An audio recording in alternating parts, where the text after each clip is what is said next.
एक दिन जब शाओ मेई माँ के पीछे पीछे जा रही थी तो उसने अचानक एक डरावनी बात महसूस की।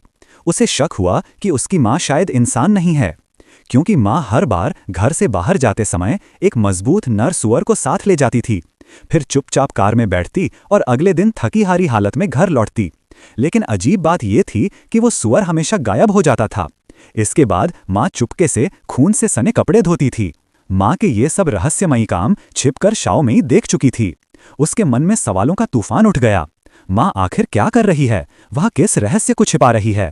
एक दिन जब माँ बाहर निकली तो शाओ मेई ने तय किया कि वो भी उसका पीछा करेगी और सच्चाई का पता लगाएगी। लेकिन थोड़ी ही देर में उसे अस्थमा दम का दौरा पड़ गया, जिसके कारण वो माँ का पीछा जारी नहीं रख सकी। दिन बीतते गए और उसके मन की शंका और भी गहरी होती गई। एक दिन उसने हिम्मत जुटाकर माँ से सीधे पूछ लिया, आप हर बार उन सुअरों को कहाँ ले जाती हैं? ये सुनते ही माँ का चेहरा सफेद पड़ गया।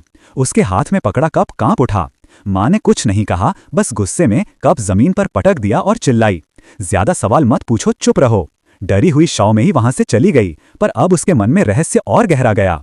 एक दिन जब माँ फिर बाहर गई तो शाओ मेई दौड़कर पहाड़ी पर पहुंची और देखा माँ गांव की ओर नहीं बल्कि घने जंगल की ओर जा रही थी।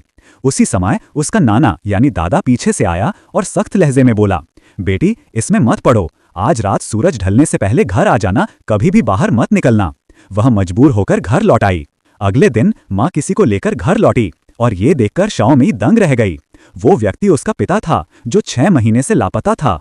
लेकिन पिता बुरी तरह घायल था, चेहरा पीला और पूरा शरीर चोटों से भरा हुआ। जब शाओ मेई ने कमरे में जाकर उसे देखना चाहा तो माँ ने दरवाजा बंद कर दिया और उसे बाहर निकाल दिया। लेकिन रात को शाओ मेई अपनी जिज्ञासा रोक नहीं सकी। वह चुपके से माता पिता के कमरे की ओर गई, पर जैसे ही वह दरवाजे के पास पहुंची माँ अचानक बाहर आ गई। शाओ मेई जल्दी से कोने में छिप गई। माँ के जाने के बाद उसने दरवाजे की दरार से अंदर झांका और जो उसने देखा उसने उसकी रूह तक हिला दी। उसके बाद वह कई दिनों तक कमरे के पास जाने की हिम्मत नहीं कर सकी।